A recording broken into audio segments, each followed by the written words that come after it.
দেশকে গিলে খাওয়ার চেষ্টা একাত্তরের ষড়যন্ত্রকারীরা। ঠাকুরগাঁওয়ে মির্জা ফখরুল নির্বাচন পিছিয়ে দেওয়ার ষড়যন্ত্র না করে ভোটে জিতলে পিআর বাস্তবায়নের আহ্বান। ষড়যন্ত্র চলছে, নির্বাচনকে বানচাল করে দেওয়ার চেষ্টা করা হচ্ছে। মুক্তিযুদ্ধটা ঘুরাই দিবার তাই ৭১ হয় নাই, আমরা কিছুই করি নাই। তফসিলের আগে নির্বাচনী মুডে বিএনপি। দলীয় মনোনয়ন ও জোটের আসন বণ্টনই বড় চ্যালেঞ্জ। স্বাভাবিকভাবে যারা এত বছর যাবৎ ত্যাগ তিতিক্ষা করে এই দলের জন্য কাজ করেছে তারা তো অসন্তুষ্ট হবেই। আমরা যাদেরকে মনোনয়ন দিতে পারিনি তাদেরকে উপযুক্ত সম্মান সুযোগ দেব। দেখছিলেন প্রধান শিরোনাম। দুপুরের সময় সঙ্গে আছি আমি তোহা খান তামিম। এবার অন্যান্য শীর্ষ সংবাদ। গ্রামীণ ব্যাংকের প্রধান কার্যালয় ও প্রাণী সম্পদ উপদেষ্টার প্রতিষ্ঠানের সামনে ককটেল বিস্ফোরণ। শাহজাদপুর ও মেরুল বাড্ডায় 2 বাসে আগুন, জড়িতদের ধরতে অভিযান।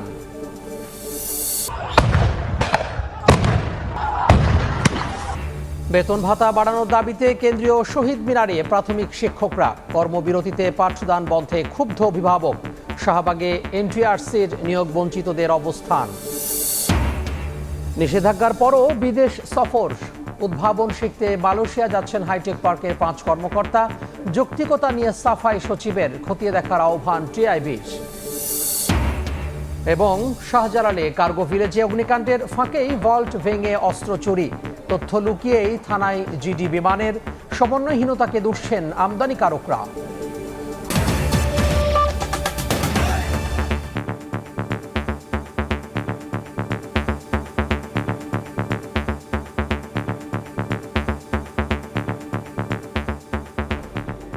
নির্বাচন পিছিয়ে দেওয়ার চেষ্টা করছে একটি চক্র, এমন অভিযোগ করে বিএনপি মহাসচিব মির্জা ফখরুল ইসলাম আলমগীর বলেন, দেশকে গিলে খাওয়ার চেষ্টা করছে একাত্তরের ষড়যন্ত্রকারীরা।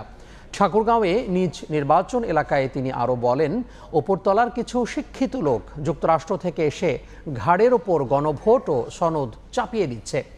তবে কোন কোন বিষয়ে সংস্কার হবে তা ঠিক করবে আগামী সংসদ। ভোটে জিতে এসে আন্দোলনকারী দলগুলোকে পিআর বাস্তবায়নের আহ্বান জানান মির্জা ফখরুল। দেশে বইছে নির্বাচনী হাওয়া। প্রার্থী ঘোষণার পর গণসংযোগে মাঠে ময়দানে ছুটছেন বিএনপির মনোনীতরা। ঠাকুরগাঁয়ে নিজ নির্বাচনী এলাকায় একের পর এক কর্মসূচিতে যোগ দিচ্ছেন দলটির মহাসচিব মির্জা ফখরুল ইসলাম আলমগীর। সোমবার সকালে মুক্তিযোদ্ধা কমপ্লেক্সে মুক্তিযোদ্ধা ও তাদের সন্তানদের সঙ্গে মতবিনিময় করেন বিএনপির মহাসচিব মির্জা ফখরুল। বলেন, নির্বাচন পিছিয়ে দেওয়ার ষড়যন্ত্র করে দেশকে আজ গিলে খাওয়ার চেষ্টা করছে একাত্তরের ষড়যন্ত্রকারীরা। আজকে যে চক্রান্ত ষড়যন্ত্র চলছে, নির্বাচনকে বানচাল করে দেওয়ার, নির্বাচনকে পিছিয়ে দেওয়ার, সেই নির্বাচনকে পিছিয়ে দেওয়া মানে আমাদের সর্বনাশ হওয়া, এই দেশের সর্বনাশ হওয়া। অতি দ্রুত আর কোন কাল বিলম্ব না করে নির্বাচনের তফসিল ঘোষণার ব্যবস্থা করবেন, দেশে একটা নির্বাচিত সরকার প্রতিষ্ঠা করবেন। আজকে একটা চেষ্টা করা হচ্ছে মুক্তিযুদ্ধটা ঘুরাই দিবার তাই ৭১ হয় নাই, আমরা কিছুই করি নাই, দেশটার জন্য আমরা কোনো অবদানই রাখি নাই, ঠিক না? এলাকায় 24-এ যারা করেছে তারাই সব করেছে, এদেরকে ধারণা দিচ্ছে না, ঠিক না? পরে সদর উপজেলার বরদেশ্বরী হাটে নির্বাচনী মতবিনিময় সভায় ধানের শীষে ভোট চেয়ে বিএনপি মহাসচিব বলেন, কোন কোন বিষয়ে সংস্কার হবে তা ঠিক করবে আগামী সংসদ। জোর করে চাপিয়ে দিলে মানবে না জনগণ।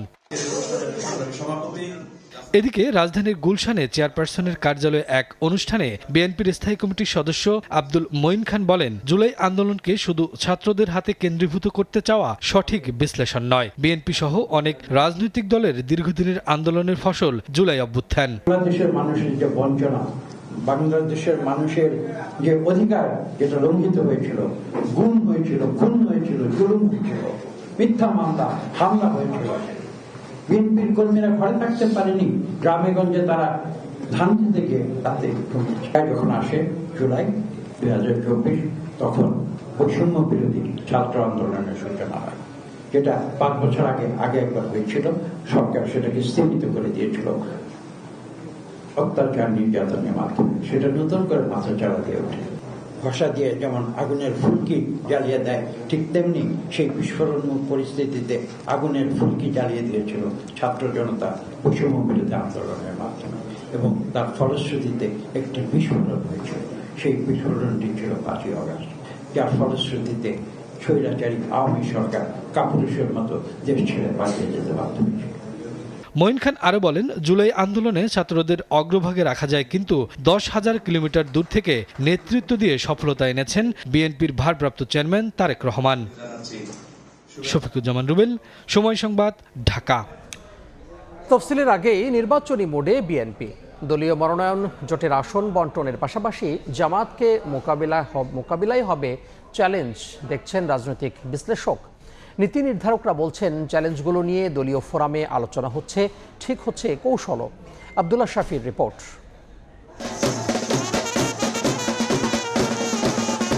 অলিগলি, রাজপথ, নেতাকর্মীদের মিছিল, মিটিং আর শোডাউনে নির্বাচনী উত্তাপ। রঙিন পোস্টার আর ফেস্টুনের বর্ণাঢ্য প্রচারণা দেখে তা বোঝার উপায় নেই তফসিলের বাকি এখনো প্রায় 1 মাস। তবে রাজনৈতিক দল ও সরকারের মাঝে দূরত্ব কমার কোনো লক্ষণ নেই। এর মাঝেই হঠাৎ করে বিএনপির প্রার্থী ঘোষণা। ত্রয়োদশ নির্বাচন ঘিরে দলটির কৌশল কি তা এখনও স্পষ্ট নয়। প্রায় 17 বছর ক্ষমতার বাইরে থাকার পর যখন সামনে ক্ষমতার হাতছানি দেখছে, তখন বিভাজন তুঙ্গে মিত্রদের মাঝে। অভ্যন্তরীণ শৃঙ্খলাও নিম্নমুখী, ফলে প্রতিনিয়ত চ্যালেঞ্জের মুখে পড়ছে বিএনপি। সংখ্যাগরিষ্ঠ জিতে আসার জন্য বিএনপির জন্য বড় চ্যালেঞ্জ হলো এখন আমি মনে করি জামাত একটা দীর্ঘ হোমওয়ার্ক করেছে, তারা তৃণমূলে অনেক দিন কাজ করেছে, সুতরাং এটার একটা রিওয়ার্ড তারা পাবে। জাতীয় নির্বাচনে বিএনপির মনোনয়ন প্রায় চূড়ান্ত, এখন গুছিয়ে আনার পালা। দলীয় শৃঙ্খলা, জোট কৌশল এবং মাঠের ঐক্য অটুট রাখতে মরিয়া দলটি।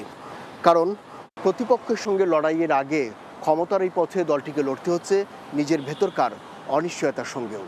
দলটির ঘোষিত 237 আসনে জায়গা হয়নি অনেক হেভিওয়েট নেতার। তাদের বেশিরভাগই কথা বলতে নারাজ। তবে সৈয়দা আসিফা আশরাফি পাপিয়া সতর্ক প্রতিক্রিয়া জানালেন। ক্ষোভের সঙ্গে বললেন, তার এত বছরের রাজনৈতিক ক্যারিয়ার গৃহবধূর তকমায় আটকে গেছে। এরশাদ বিরোধী আন্দোলন আর এই হাসিনার 15 বছর আমি কি করিনি বলেন? আমি মার খাইছি, আমি রং পানি খাইছি, আমি কি রিমান্ডে নিয়ে গেছে, আমাকে জেলখানায় রাখছে, 80টা মামলার আসামি করছে। তারপরে 7 খণ্ড রামানপুরের সীতারামের মাসি, আমি এখন হারুনের বউ।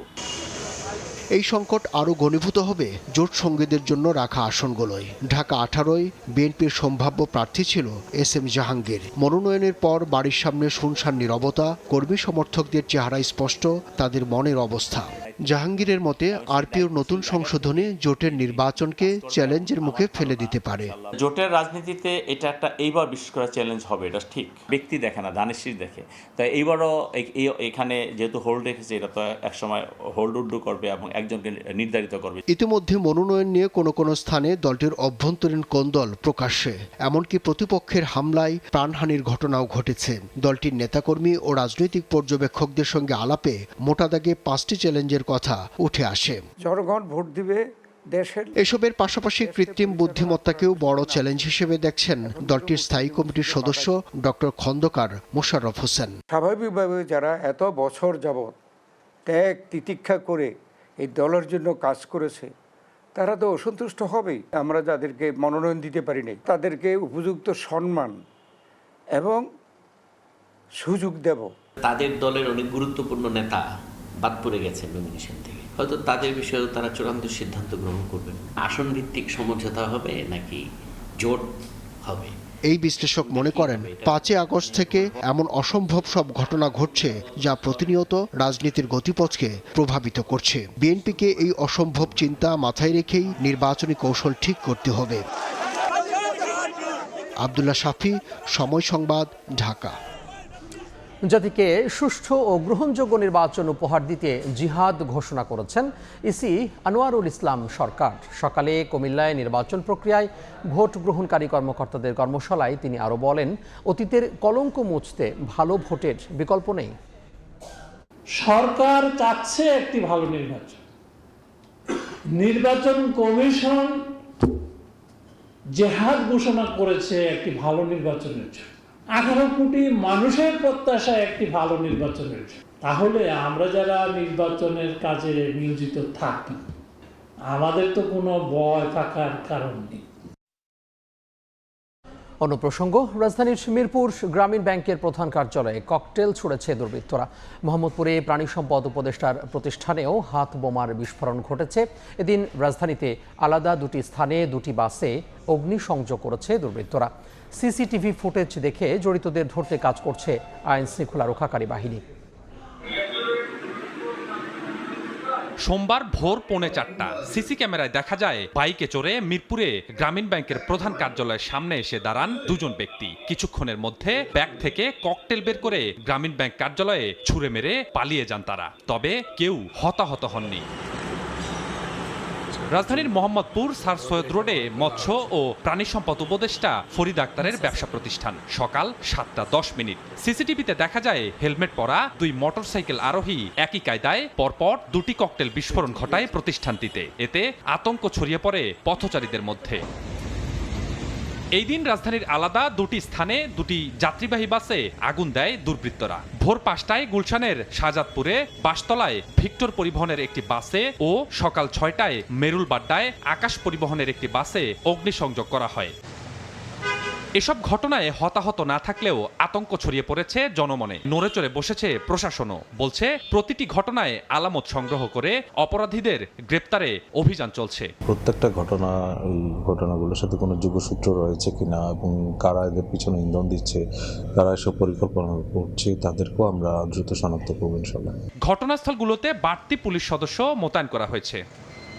স্বপন আহমেদ, সময় সংবাদ, ঢাকা। 13 নভেম্বর শেখ হাসিনা, আসাদুজ্জামান খান কামালের রায়ের দিন নির্ধারণ ও অ্যাটর্নি জেনারেলের কার্যালয় এবং বার ভবনের নিরাপত্তায় জাতীয় ঈদগাহ মাঠে বহিরাগত প্রবেশে নিষেধাজ্ঞা দিয়েছে সুপ্রিম কোর্ট প্রশাসন। সোমবার সুপ্রিম কোর্টের ডেপুটি রেজিস্ট্রার স্বাক্ষরিত এক প্রেস বিজ্ঞপ্তিতে এই নিষেধাজ্ঞা দেওয়া হয়। এতে বলা হয়, সম্প্রতি লক্ষ্য করা যাচ্ছে যে সুপ্রিম কোর্টের মালিকানাধীন জাতীয় ঈদগাহ মাঠ ও প্রধান বিচারপতির সুপ্রিম কোর্টে প্রবেশের জন্য ব্যবহৃত মূল ফটক সংলগ্ন ফোয়ারা এলাকায় বহিরাগত ও অপরিচিত লোকজনের আনাগোনা বৃদ্ধি পেয়েছে, যা সুপ্রিম কোর্ট ও আন্তর্জাতিক অপরাধ ট্রাইব্যুনালের নিরাপত্তার জন্য হুমকি স্বরূপ। যার ফলে এসব এলাকার সার্বিক নিরাপত্তা নিশ্চিতে জাতীয় ঈদগাহ মাঠে বহিরাগতদের প্রবেশ নিষিদ্ধ করা হয়েছে। সপ্তাহ পেরোতে না পেরোতেই মুন্সিগঞ্জের চর ডুমুরিয়ায় ফের সংঘর্ষ। আধিপত্য বিস্তার নিয়ে গুলিতে প্রাণ গেল আরেকজনের। নতুন করে সংঘাত এড়াতে অতিরিক্ত পুলিশ মোতায়েন করা হয়েছে।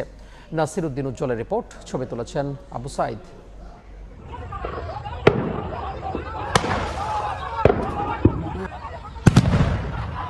মুহুর্মুহু বোমা বিস্ফোরণ, ভোরের কুয়াশা ভেদ করে চারপাশে উঠছে ধোঁয়া, চলছে সংঘর্ষ।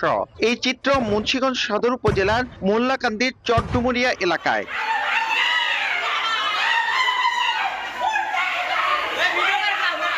দীর্ঘদিন ধরে আধিপত্য নিয়ে জেলা বিএনপির আহ্বায়ক কমিটির সদস্য আতিক মল্লিক ও মোল্লাকান্দি ইউনিয়ন বিএনপির সভাপতি ওহিদ মোল্লার অনুসারী শাহ কামাল গ্রুপের সঙ্গে ইউনিয়ন বিএনপির সাবেক সহসভাপতি আওলাদ হোসেনের অনুসারী আরিফ গ্রুপের বিরোধ চলে আসছিল।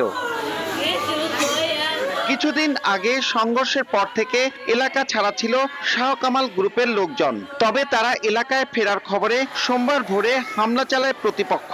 প্রতিরোধ করতে গিয়ে সংঘর্ষে জড়ায় দুপক্ষ।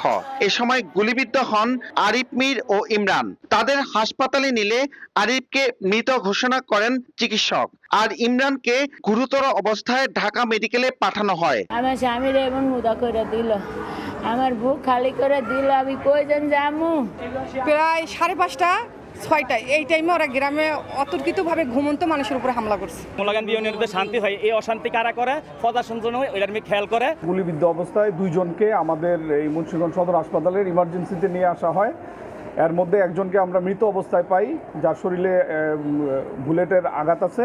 এদিকে দুই পক্ষের মধ্যে নতুন করে সংঘর্ষ ঠেকাতে এলাকায় অতিরিক্ত পুলিশ মোতায়েন করা হয়েছে। টহল দিচ্ছে সেনাবাহিনীও। অভিযান করেছি আমরা, কারা জড়িত তাদেরকে শনাক্ত করা সহ গ্রেপ্তারের জন্য আমরা চেষ্টা করে যাচ্ছি। এর আগে 2 নভেম্বর দুই পক্ষের সংঘর্ষে ইউনিয়ন বিএনপির সভাপতি ওহিদ মোল্লার অনুসারী বেহেরকান্দি গ্রামের তুহিন দেওয়ান নিহত হন। নাসির উদ্দিন উজ্জ্বল, সময় সংবাদ, মুন্সিগঞ্জ।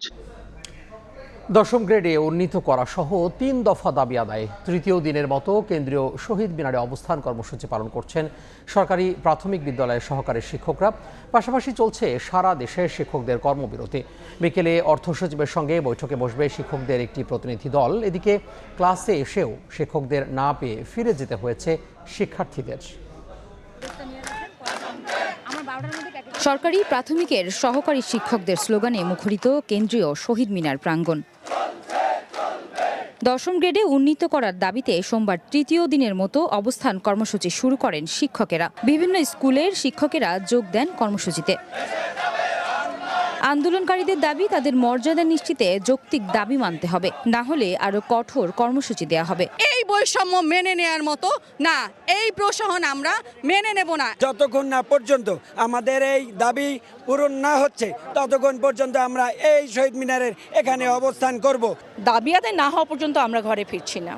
দশম গ্রেড আমাদের ন্যায্য অধিকার। সারা দেশের স্কুলগুলোতে অনির্দিষ্টকালের কর্মবিরতিতে পাঠদানে যে ক্ষতি হচ্ছে, পরবর্তীতে শুক্র শনিবার ক্লাস নিয়ে তা কাটিয়ে ওঠারও আশ্বাস দেন শিক্ষকরা। আমরা তো স্টুডেন্টদের বিরুদ্ধে না, সুতরাং আমরা চাই ক্লাসরুমে ফিরে যেতে।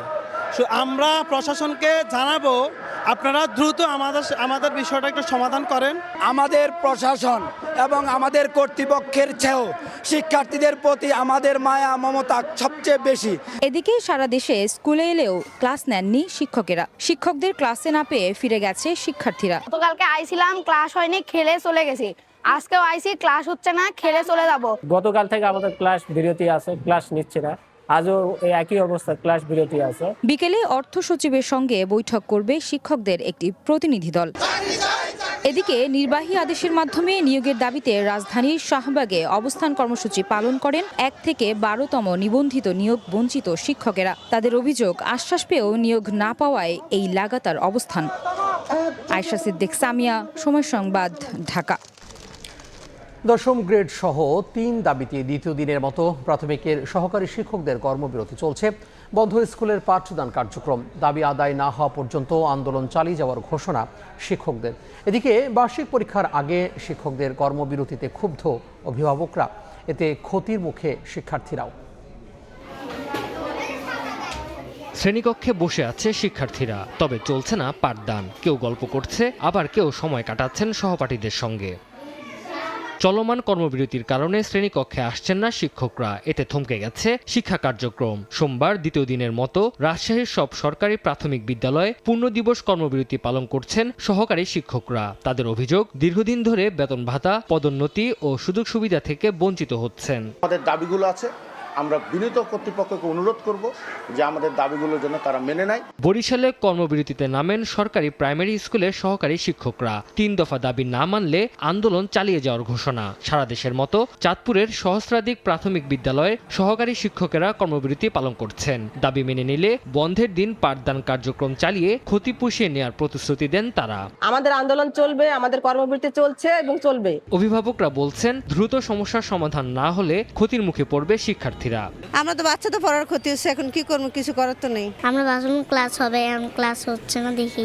রোববার রাতে আন্দোলন প্রত্যাহার করলেও আবারও কর্মবিরতি চালিয়ে যাওয়ার ঘোষণা দেন বিক্ষুব্ধ আন্দোলনকারীরা।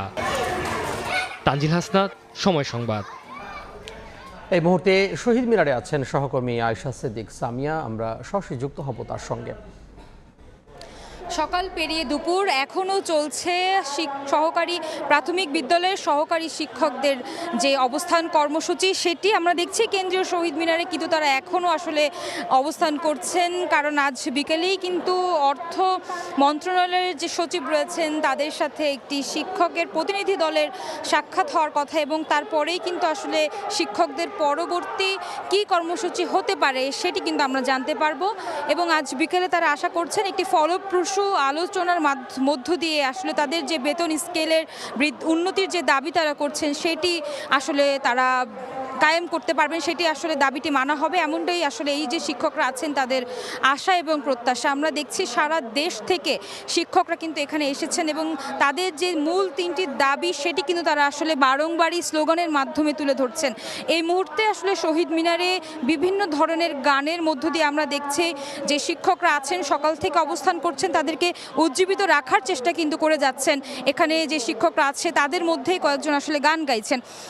পাশাপাশি এই শিক্ষকরা এখানে অবস্থান করার ফলে কিন্তু সারা দেশে যে শিক্ষা কার্যক্রম রয়েছে প্রাথমিক বিদ্যালয়গুলোর, সেগুলো কিন্তু ব্যাহত হচ্ছে এবং শিক্ষার্থী যারা আছে তারা আসলে শ্রেণীকক্ষে এসেও ক্লাস না করে তারা ফিরে যাচ্ছেন। আমরা সেই চিত্র কিন্তু সারা দেশের বিভিন্ন স্কুল থেকে আমরা সেই চিত্র দেখেছি এবং শিক্ষকরা বলছিলেন যে এই যে শিক্ষা ব্যবস্থার যে বিঘ্ন ঘটছেন এবং সামনের মাসেই আসলে বার্ষিক পরীক্ষা, সেই পরীক্ষায় কিন্তু আসলে শিক্ষার্থীরা বসবেন কিনা বা পরীক্ষার আগের যে প্রিপারেশন থাকে সেটি নিয়েও শঙ্কা প্রকাশ করেছেন অভিভাবকরা। তবে শিক্ষক মহল থেকে যেটা আমাদেরকে জানানো হয়েছেন, তারা শুক্র শনিবার অর্থাৎ তাদের দাবি আদায় হলে শুক্র শনিবার ক্লাস পাঠদানের মাধ্যমে কিন্তু শিক্ষার্থীদের যে ঘাটতি রয়েছে সেটি পূরণ করতে পারবে বলে তারা আশা করছেন। তো এই ছিল আসলে কেন্দ্রীয় শহীদ মিনার থেকে শিক্ষকদের যে অবস্থান কর্মসূচি, সেটি সর্বশেষ এবং বিকেলেই আসলে জানা যাবে আসলে তাদের পরবর্তী কর্মসূচি কি হতে পারে। এই ছিল আমার কাছে। সরাসরি যুক্ত হয়েছিলাম কেন্দ্রীয় শহীদ মিনার থেকে। দুপুরের সময়ে আরও থাকছে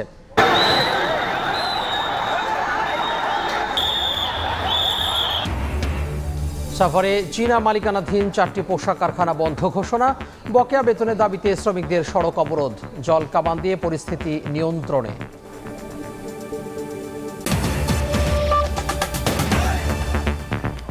তিনটি ধার্য তারিখে সাক্ষী হাজির করতে ব্যর্থ হওয়ার পর সোমবার জুলাই অভ্যুত্থানের প্রথম শহীদ আবু সাইদ হত্যা মামলায় 10ম দিনের সাক্ষ্য গ্রহণ হয়েছে।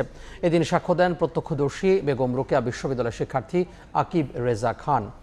আন্তর্জাতিক অপরাধ ট্রাইব্যুনাল 2-এ সাক্ষ্য গ্রহণ হয়। সাক্ষ্যে আবু সাইদকে হত্যার বর্ণনা তুলে ধরেন তিনি। বলেন, গুলি লাগার পর আবু সাইদের বন্ধু আয়ান ও রৌনক তাকে বাঁচানোর চেষ্টা করেন, তখনও তাদের লক্ষ্য করে গুলি করতে থাকে পুলিশ। এদিকে আন্তর্জাতিক অপরাধ ট্রাইব্যুনাল 1-এ জুলাই অভ্যুত্থানে রায়পুরাই ভবনের কার্নিশে ঝুলে থাকা আমির হোসেনকে গুলি করা সহ 2 জনকে হত্যায় ডিএমপির সাবেক কমিশনার হাবিবুর রহমান সহ 5 জনের বিরুদ্ধে 5ম দিনে সাক্ষ্য দেন ডিএমপির ওয়্যারলেস অপারেটর কামরুল হাসান সহ 2 জন। এদিন শিক্ষার্থীদের ওপর ডিএমপি কমিশনারের মারণাস্ত্র ব্যবহারের ওয়্যারলেস বার্তা রেকর্ডিং তুলে ধরা হয়। আবু সাইদের মামলায় আমরা 2 জনের সাক্ষীর হাজিরে দিয়েছি। 12তম সাক্ষী হিসেবে রেজা সাক্ষী দিয়েছেন। বিশ্ববিদ্যালয় ছাত্র ছিলেন ওই সময় আকিব রেজা খান। আমির হোসেন এবং সুজন চন্দ্র রায় 2 জনের পক্ষে তার জেরা করা হয়েছে। উনি এই ঘটনার জন্য বিশ্ববিদ্যালয়ের প্রশাসনকে দায়ী করেছেন, পুলিশ কর্মকর্তাদের নাম বলেছেন। বিশ্ববিদ্যালয়ের প্রশাসনের নিষ্ক্রিয়তা, নীরবতা এবং গাফিলতির কারণেই এই হত্যাকাণ্ড সংঘটিত হয়েছে। সন্ত্রাস বিরোধী আইনের মামলায় সাবেক মন্ত্রী আব্দুল লতিফ সিদ্দিকী ও সাংবাদিক মঞ্জুরুল আলম পান্নাকে হাইকোর্টের দেয়া জামিন বহাল রেখেছেন দেশের সর্বোচ্চ আদালত। আপিল বিভাগের জ্যেষ্ঠ বিচারপতি জুবাইর রহমান চৌধুরী নেতৃত্বাধীন 3 সদস্যের বেঞ্চ এ আদেশ দেন। এ সময় আপিল বিভাগ বলেন, হাইকোর্টের জামিনের লিখিত আদেশ প্রকাশ হয়নি। কিসের ভিত্তিতে জামিন স্থগিত চেয়ে আবেদন করল রাষ্ট্রপক্ষ? জবাবে অ্যাটর্নি জেনারেল বলেন, হাইকোর্টে জামিন পেয়ে অনেকে সঙ্গে সঙ্গে কারামুক্ত হয়, সে কারণেই সাথে সাথে আসতে হয় রাষ্ট্রকে। এ সময় লতিফ সিদ্দিকীর জামিন স্থগিতের আবেদন প্রত্যাহার করে নেয় রাষ্ট্রপক্ষ, আর মঞ্জুরুল আলম পান্নার শুনানি মুলতবির আদেশ প্রত্যাহার করে জামিন বহাল রাখেন আপিল বিভাগ।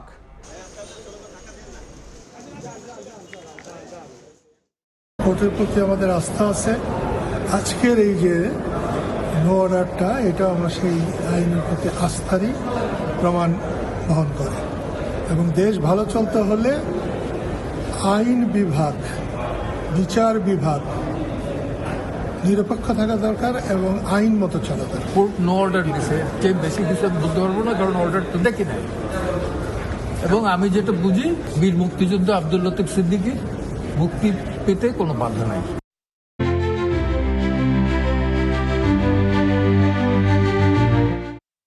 সাভারে চীনা মালিকানাধীন 4টি পোশাক কারখানা বন্ধ ঘোষণা করেছে কর্তৃপক্ষ।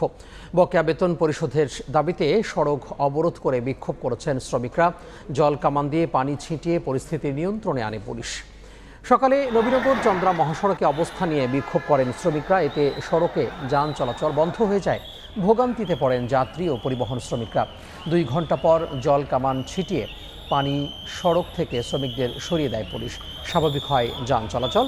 ইপিজেড এলাকায় চীনা মালিকানাধীন সাউথ চায়না লিমিটেড কোম্পানির সহযোগী আরও 3টি প্রতিষ্ঠানে 3 মাসের বেতন বকেয়া রেখেই গত 23 অক্টোবর অনির্দিষ্টকালের জন্য কারখানা বন্ধ ঘোষণা করে কর্তৃপক্ষ। তবে দীর্ঘ 18 দিনেও প্রায় 5 থেকে 6 হাজার শ্রমিকের বকেয়া বেতন পরিশোধ না করায় বিক্ষোভ করেন শ্রমিকরা। ব্যবসা কর্তৃপক্ষ বলছে স্যালারি দিবে 26 তারিখে। তোমরা কোনো আন্দোলন করো না, তোমাদের স্যালারি দেওয়া হবে 26 তারিখে। 23 তারিখ রাত 12টা বাজে আমাদের ফোনে মেসেজ পাঠাইছে ফ্যাক্টরি অনির্দিষ্টকালের জন্য বন্ধ।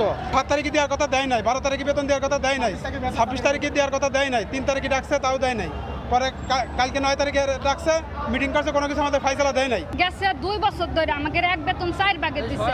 তারপরও মনে করেন আমরা হয়রানি হয়ে যাওয়াই আমরা মাইনে নিয়ে কাজ করছি, কিন্তু এখন আমাদের মনে করেন 4 মাসের রানিং 4 মাসের বেতন বাকি। আমরা খালি আসছি বেতনের জন্য, আমরা কোনো রাজনীতি কোনো মস্তানি করতেও আসি না, সন্ত্রাসী করতেও আসি না।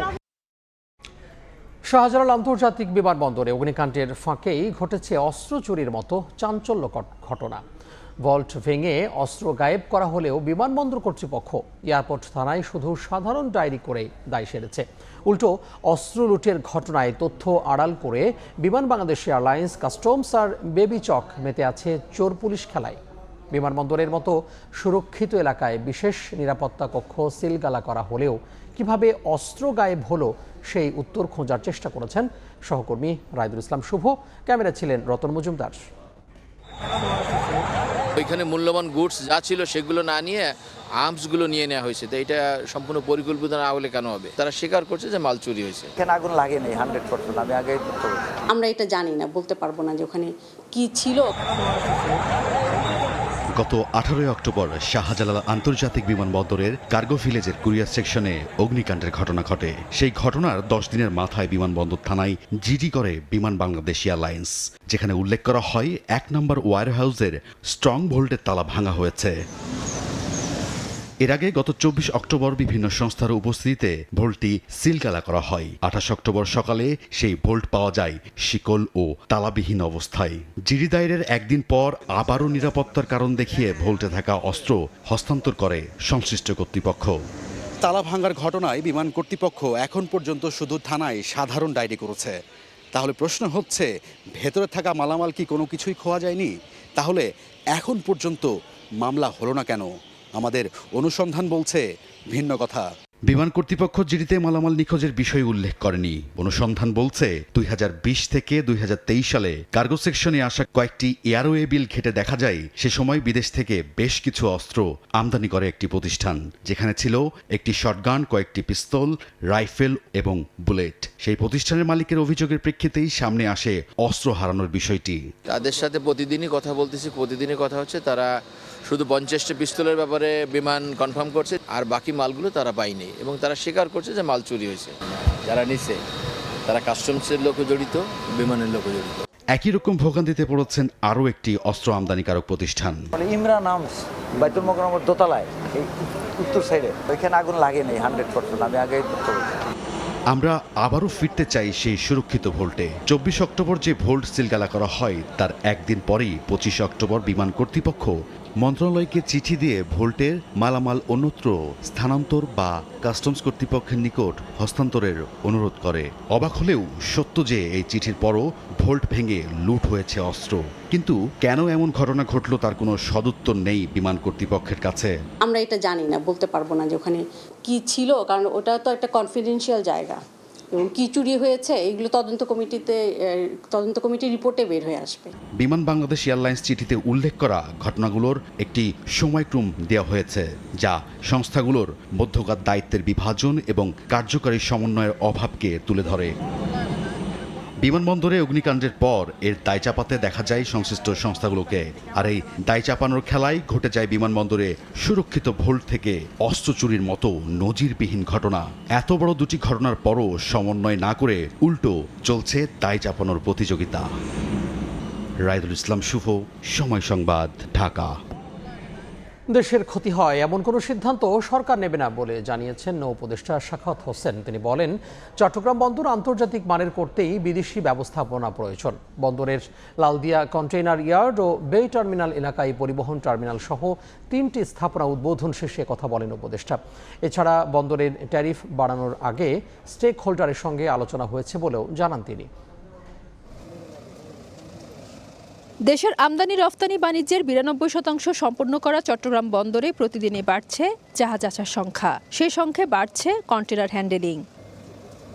চট্টগ্রাম বন্দরের এই গতিশীলতাকে এগিয়ে নিতে সোমবার লালদিয়া কন্টেনার ইয়ার্ড ও বে টার্মিনাল এলাকায় পরিবহন টার্মিনাল ও তালতলা টার্মিনালে নতুন 3টি স্থাপনা উদ্বোধন করলেন নৌ উপদেষ্টা ব্রিগেডিয়ার জেনারেল অবসরপ্রাপ্ত এম সাখাওয়াত হোসেন।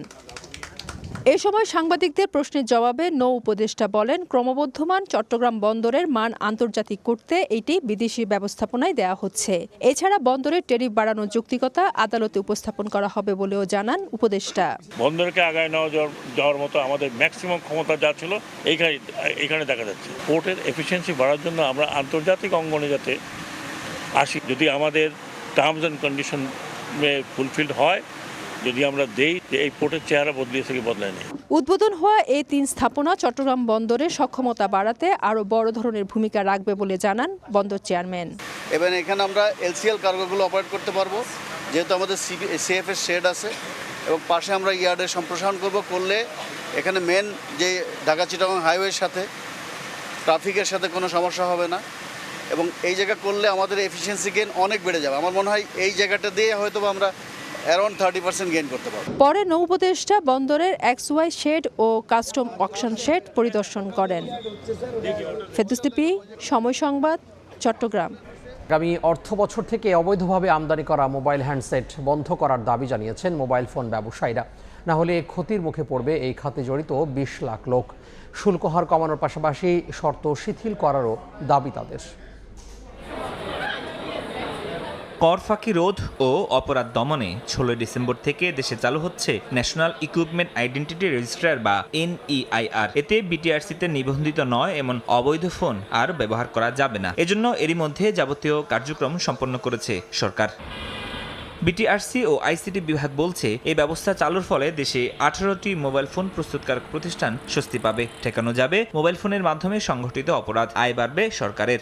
NEIR সিস্টেমের আনুষ্ঠানিক উদ্বোধন, যা আগামী 16 ডিসেম্বর বাংলাদেশের বিজয় দিবসে 2025 সালে উদ্বোধন হবে। সোমবার বিটিআরসি মহাপরিচালকের সঙ্গে আলোচনা শেষে ব্যবসায়ীরা জানান, আগামী মাসে এই সিদ্ধান্ত বাস্তবায়ন হলে ক্ষতির মুখে পড়বে 20 লাখ মানুষ।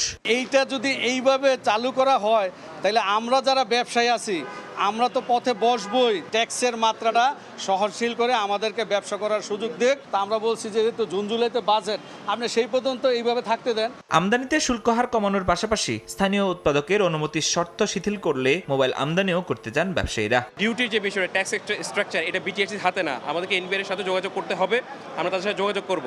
কিন্তু এখানে মূল যে ব্যারিয়ারটা, সরাসরি মাদারের অথরাইজেশন প্লাস লোকাল যে ম্যানুফ্যাকচারার আছে তার একটা এনওসি লাগবে। আমাদের এই সংস্কারটা হলো আগে লাগবে। বর্তমানে সরাসরি মোবাইল ফোন আমদানিতে শুল্ক দিতে হয় 58%, আর দেশের বাজারে একটি ফোন উৎপাদনে 20 থেকে 22% কাস্টমস শুল্ক ও ভ্যাট দিতে হয়। ফরহাদুর রহমান, সময় সংবাদ, ঢাকা। 5 ইসলামী ব্যাংক মার্জারে সম্মিলিত ইসলামী ব্যাংক অনুমোদন দিয়েছে সরকার। ব্যাংকটি পরিচালনায় আর্থিক প্রতিষ্ঠান বিভাগের সচিব নাজমা মোবারককে চেয়ারম্যান করে 7 জন পরিচালক নিয়োগ দেওয়া হয়েছে।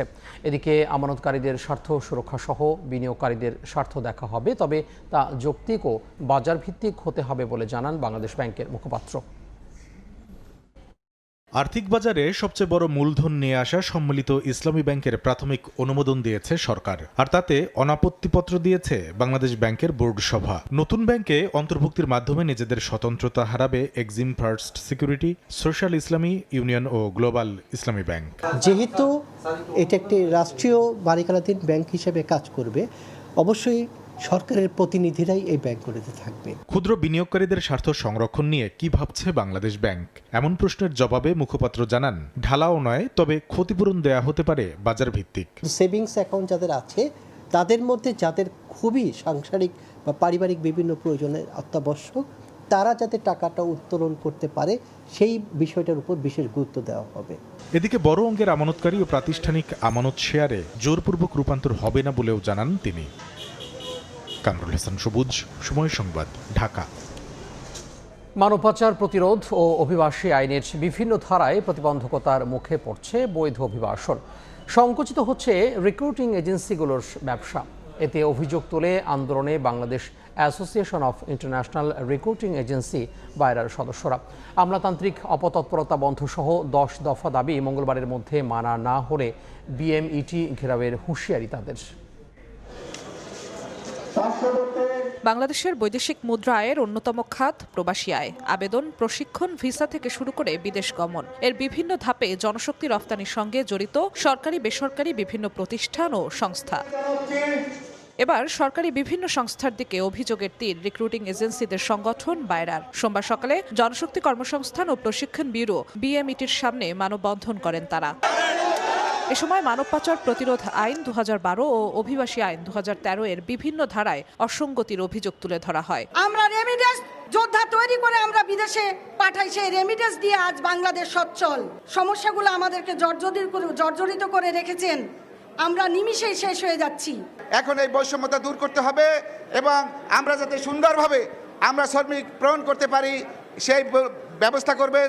সমস্যা নিরসনে লাইসেন্স নবায়নে আগের প্রক্রিয়া অনুসরণ, 45টি রিক্রুটিং এজেন্সির লাইসেন্স ফিরিয়ে দেয়া, ওয়েসেলের একক এজেন্সি ব্যবস্থা বাতিল সহ 10 দাবি তুলে ধরা হয়। দেশ ও দেশের মানুষের স্বার্থে দাবি আদায় না হওয়া পর্যন্ত আমরা আমাদের এই আন্দোলন অব্যাহত রাখবো ইনশাআল্লাহ। আমরা সকল প্রকার বার্গেনিং এর সময় শেষ করেছি।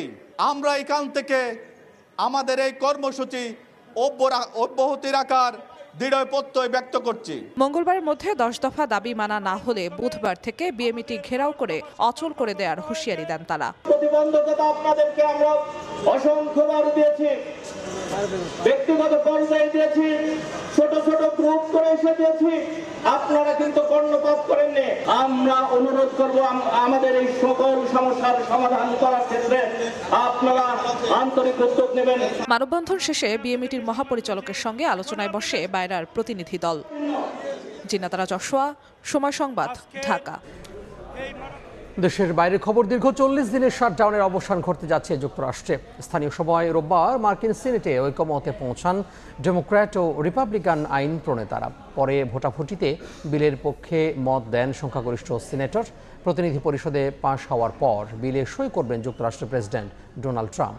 এদিকে অচল অবস্থার কারণে এদিনও প্রায় 3000 ফ্লাইট বাতিল ও 10,000-এর বেশি বিলম্ব হয়েছে। অবশেষে অচলাবস্থা কাটছে যুক্তরাষ্ট্রে। শেষ হচ্ছে 1 মাসের বেশি সময় ধরে চলা দীর্ঘ শাটডাউন। যুক্তরাষ্ট্রের কেন্দ্রীয় সরকারের তহবিল আবার চালু করা নিয়ে মার্কিন সিনেটে রোববার একটি বিল পাশ হয়েছে। শিগগিরই মেয়াদ উত্তীর্ণ হতে যাওয়া স্বাস্থ্যসেবা খাতের ভর্তুকি নিয়ে আগামী ডিসেম্বরে ভোটাভুটি আয়োজনের শর্তে রিপাবলিকান আইন প্রণেতারা সম্মত হলে কয়েকজন সিনেটর তহবিল চালুর বিষয়ে রাজি হন। কেন্দ্রীয় সরকারের ব্যয় বরাদ্দ সংক্রান্ত বিলটি এদিন সিনেটে 60 ভোট পেয়ে পাশ হয়। প্রায় 2 ঘন্টা ধরে চলে ভোটাভুটি। এর আগে একাধিকবার উদ্যোগ নেওয়া হলেও পর্যাপ্ত ভোট না পড়ায় বিলটি পাশ হয়নি। তবে সিনেটে বিল পাশ হলেও সরকারের অচলাবস্থা পুরোপুরি কাটতে এখনো কয়েক ধাপের কাজ বাকি আছে। এই বিল এবার যাবে প্রতিনিধি পরিষদে, সেখানে রিপাবলিকানরাই সংখ্যাগরিষ্ঠ। নিম্নকক্ষে বিলটি পাশ হলে চূড়ান্ত অনুমোদনের জন্য পাঠানো হবে মার্কিন প্রেসিডেন্ট ডোনাল্ড ট্রাম্পের কাছে। দীর্ঘদিন ধরে চলা এই অচলাবস্থার কারণে যুক্তরাষ্ট্র জুড়ে জনজীবন বিপর্যস্ত হয়ে পড়েছে। প্রায় 14 লাখ সরকারি কর্মচারী বেতন ছাড়া কাজ করছেন অথবা ছুটিতে আছেন। খাদ্য সহায়তা কার্যক্রম স্থবির হয়ে গেছে। মারাত্মক বিঘ্ন দেখা দিয়েছে বিমান চলাচলে। অচলাবস্থার কারণে এদিনও প্রায় 3000 ফ্লাইট বাতিল ও 10,000-এর বেশি বিলম্ব হয়েছে। ফরহাদ চৌধুরী, সময় সংবাদ। বিবিসির ইতিহাসে এক নজিরবিহীন ঘটনায় একই দিনে পদত্যাগ করেছেন সংবাদ মাধ্যমটির মহাপরিচালক টিম ডেভি ও বার্তা প্রধান ডেবোরা টার্নেস। একটি তথ্যচিত্রে ডোনাল্ড ট্রাম্পের বক্তব্য বিভ্রান্তিকরভাবে উপস্থাপনের অভিযোগ ওঠার পর পদত্যাগ করলেন তারা। ভুল স্বীকার করে এর দায় নিজেদের কাঁধে নিয়ে বিবৃতি দিয়েছেন টিম ডেভি ও ডেবোরা টার্নেস। তাদের পদত্যাগের বিষয়টিকে স্বাগত জানিয়েছেন মার্কিন প্রেসিডেন্ট ডোনাল্ড ট্রাম্প। সম্প্রতি ব্রিটিশ সংবাদ মাধ্যম টেলিগ্রাফে বিবিসির অভ্যন্তরীণ একটি নথি প্রকাশ করা হয়। সেখানে বলা হয়, বিবিসি তাদের তথ্যচিত্রে ট্রাম্পের একটি বক্তব্য সম্পাদনা করে ব্যবহার করেছিলেন। ওই বক্তব্য দেখে মনে হয়েছিল 2021 সালের 6 জানুয়ারিতে যুক্তরাষ্ট্রের ক্যাপিটল হিলে হামলায় সমর্থকদের বেপরোয়াভাবে উৎসাহিত করেছেন ট্রাম্প। পাকিস্তানে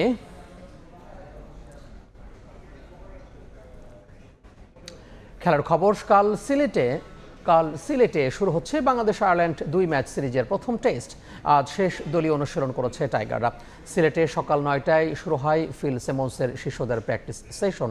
প্রায় 4.5 মাস পর টেস্ট ফরম্যাটে ফিরছে বাংলাদেশ দল। তবে আইরিশদের বিপক্ষে মাঠে নামার আগে মাত্র 3টা অনুশীলন সেশন পেয়েছে শান্ত লিটনরা। দলের মিডল ওয়ার্ডার ফর্মে না থাকলেও ফরম্যাটে ভিন্ন হওয়ায় ভালো করার আশা অধিনায়কের। ম্যাচ পূর্ববর্তী সংবাদ সম্মেলনে অধিনায়কত্বে ফেরার ব্যাখ্যা দিয়েছেন শান্ত। নতুন যাত্রায় সহযোগিতা চান ক্রিকেট বোর্ডের। সিলেটে প্রত্যাশা স্পোর্টিং উইকেটের। একই সঙ্গে মুশফিকুর রহিমের 100তম ম্যাচ নিয়েও রোমাঞ্চিত পুরো দল।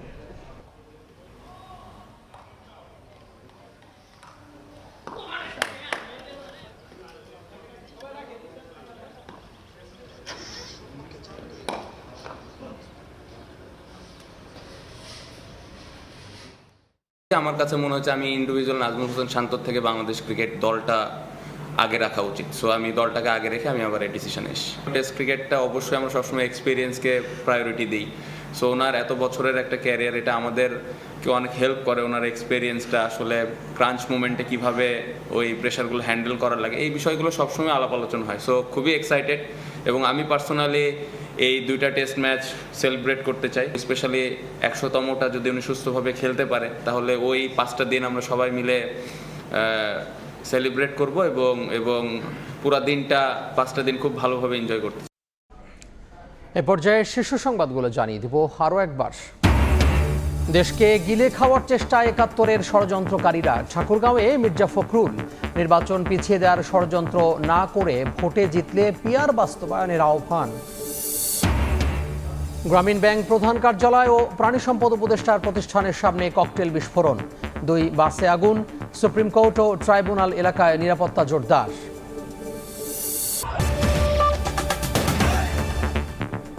এই ছিল দুপুরের সময়। এরপর বিকেল 3টার সময় সংবাদ নিয়ে সঙ্গে থাকবেন সহকর্মী ইমদাদুল হক।